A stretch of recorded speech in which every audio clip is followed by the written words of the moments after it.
Donc, Hélène Antoniou est coach en leadership auprès de dirigeants de sociétés et de leur équipe, ainsi qu'auprès de propriétaires d'entreprises familiales et de leurs successeurs.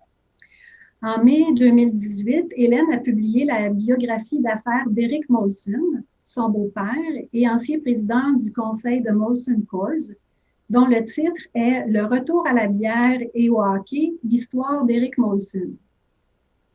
Ce livre est apparu sur la liste du top 10 de la catégorie Non-Fiction Books du Globe and Mail. Hélène est également conférencière invitée sur les thèmes de leadership et de gouvernance d'entreprises familiales pour de nombreuses institutions. Hélène détient un baccalauréat en droit civil et en common law de l'Université McGill, une maîtrise en droit à l'Université de Paris II, Assas, France, et une maîtrise en santé publique de l'Université Harvard. Elle a aussi obtenu sa certification de coaching. Hélène a accepté avec bienveillance de faire une allocution pour représenter la voix des donateurs et des membres du comité consultatif de famille en affaires à propos de l'importance qu'ils donnent à l'album de famille. Par la suite, je vais prendre un peu de temps avec Hélène pour converser au sujet de quelques statistiques issues de notre album de famille qui l'ont, elles aussi, plus particulièrement interpellée. Alors, Hélène, à toi la parole. Merci, Annie. Merci à vous tous d'être ici aujourd'hui. Vous savez, l'aide et l'entraide proposées par Famille en Affaires HEC Montréal permet de décomplexifier la combinaison d'une famille et des affaires. Il existe tellement de non-dits et de tabous au sein d'une famille en affaires. L'idée est vraiment de pouvoir aider les membres de la famille à les identifier, à avoir les bonnes conversations et à normaliser les sentiments ressentis d'inconfort, voire parfois de turbulence. Et ce sont des dynamiques qui méritent d'être étudiées et partagées pour faire ressortir les meilleures pratiques. Vous savez, les entreprises familiales représentent une partie clé de notre économie et c'est super important d'y porter attention. Souvent, quand on pense aux familles en affaires, on a en tête 3 ou 4 grandes familles qui prédominent, alors que ce n'est pas du tout la réalité. Dans les faits, la très grande majorité des entreprises sont familiales et elles sont de toutes les tailles. Jacques Deschênes, qui est un de nos propulseurs à Famille en Affaires et un membre très important de notre comité aviseur, il décrit ça tellement bien quand il dit, et je vais vous le citer, il dit « Une personne démarre une petite entreprise. Par hasard ou par besoin, un ou des membres de la famille s'y ajoutent. Et voilà, une entreprise familiale est créée. » Donc, petite, grande, peu importe, les mêmes questions sont soulevées, et ce, à différents niveaux. Et donc, avec cet album de famille, j'aime personnellement qu'on met à disposition non seulement les différentes statistiques, mais aussi des conseils et des recommandations à toutes les entreprises familiales, peu importe leur composition, leur secteur d'activité, leur chiffre d'affaires. Vous savez, la plus récente étude de la Banque nationale, elle en fait une presque chaque année, sur les entreprises familiales, a pour titre cette année, je pense, l'avantage familial. Okay? Et nous, les propulseurs et les membres du comité consultatif de Famille en Affaires, on croit vraiment à cet avantage. Oui, c'est sûr, il y a des défis et des enjeux, mais nous sommes d'avis que les bénéfices compensent largement. Et quand je parle de bénéfices comme le sens d'appartenance et d'engagement qui revient du fait d'avoir ce genre de projet collectif. Il y a la perspective à long terme qui vient naturellement avec ce genre de capital. Tout n'est pas toujours dicté par les résultats trimestriels comme dans d'autres types d'entreprises. Et finalement, il y a plein d'avantages intangibles tels que la loyauté, la fidélité, la résilience et le goodwill, si vous permettez l'anglais, qui est généré par le fait d'être une famille en affaires. Dans l'album, vous allez retrouver des citations des membres du comité consultatif et des familles qui nous soutiennent, comme, et c'est Annie l'a déjà mentionné, Jacques Deschênes, Andrew Molson, Jean-Claude Lesage, sur pourquoi c'est un travail important qui a été fait. Et ils disent que cet album nous donne un portrait clair du contexte et de la situation dans laquelle les entreprises familiales québécoises se trouvent aujourd'hui. Ça répond à des questions fondamentales, telles que quel genre d'entité sont les entreprises familiales? Quel rôle ils sont joués? Quel genre de structure ont-elles? Quels sont leurs cheminements, leur ADN? Ça met en évidence ce qui démarque les entreprises familiales. Et finalement, et Annie l'a aussi mentionné, mais j'aime le souligner, ça permet aux instances publiques et politiques à reconnaître et à appuyer des initiatives pour faire fructifier l'avantage familial au Québec. Annie, c'est à ton tour. Merci, Hélène, de nous avoir partagé ces belles pensées et ce mot très senti d'ailleurs.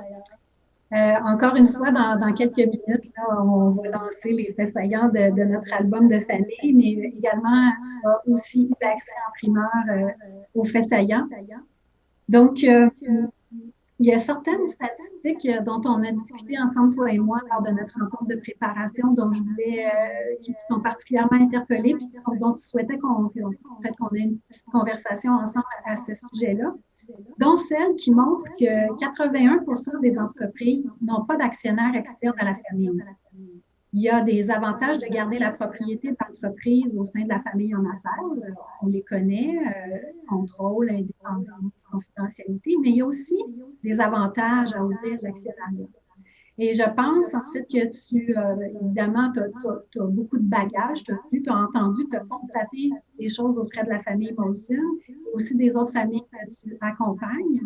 Donc, quels avantages tu verrais à ouvrir l'actionnariat? Bien, Annie, merci pour la question. On en a parlé, mais ce que je vais faire, c'est que je vais te parler un peu de l'expérience de la famille Molson, si tu permets, pour répondre à ta question. Il faut savoir qu'au début, la brasserie Molson était une brasserie artisanale, comme on en a plein aujourd'hui. Et pendant les premiers 150 ans de son existence, c'était une entreprise familiale privée qui brassait et qui distribuait de la bière exclusivement dans la province de Québec. Et c'est en 1945 que les frères Tom et Heartland Molson ont décidé d'offrir des actions au public afin de réunir suffisamment de capitaux pour agrandir les installations de la brasserie et accroître les ventes au-delà des frontières de notre province. Donc, leur motivation à eux, c'était vraiment pour la croissance de l'entreprise, une croissance forte. Mais ce qu'il faut garder en tête, c'est que, comme tu l'as mentionné, il y a d'autres enjeux, et c'est que ces deux frères c'est que même s'ils voulaient encourager les actionnaires externes, ils restaient toujours inquiets de voir une dilution de leur capital et de perdre le contrôle de leur entreprise. Monsieur Passin, notre directeur d'HEC, il a fait allusion dans son introduction de l'importance du contrôle dans les familles en affaires. Et donc, la solution que ces deux frères ont trouvée, c'était de lancer une structure de deux catégories d'actions. Des actions de catégorie sans droit de vote et d'autres avec droit de vote. Et celle avec le droit de vote, c'est pour la famille.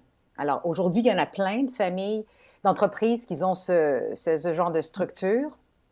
Mais il y a une chose qu'il faut noter, c'est que même s'il y a des avantages et des inconvénients dans ce genre de structure, le facteur incontournable de ces entreprises-là, ça demeure la confiance. C'est-à-dire les détenteurs d'actions avec le droit de vote, souvent les membres de la famille, doivent être perçus à agir dans l'intérêt supérieur de l'entreprise en tant que telle et que de l'ensemble des actionnaires. Sinon, les actionnaires non votants risquent de perdre confiance et de se rébeller. Mm-hmm. Bien, ça, c'est super intéressant. Merci, Hélène, de nous partager cette expérience-là. Il y a une autre statistique sur laquelle on s'est penché, toi et moi, c'est que dans notre étude, en fait, ça fait ressortir que parmi les entreprises familiales sondées, 37% ont un conseil d'administration et 15% ont un comité consultatif. De même, notre enquête montre qu'il existe un manque d'indépendance au sein des structures de gouvernance.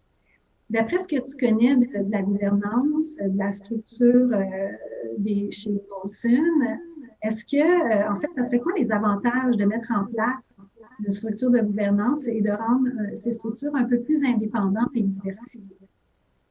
Oui, dans ma pratique, Annie, de coaching avec les membres de famille qui sont impliqués en affaires ensemble, une des choses les plus compliquées à gérer, c'est le fait que ces personnes portent plusieurs chapeaux quand elles interagissent entre elles. Tu sais.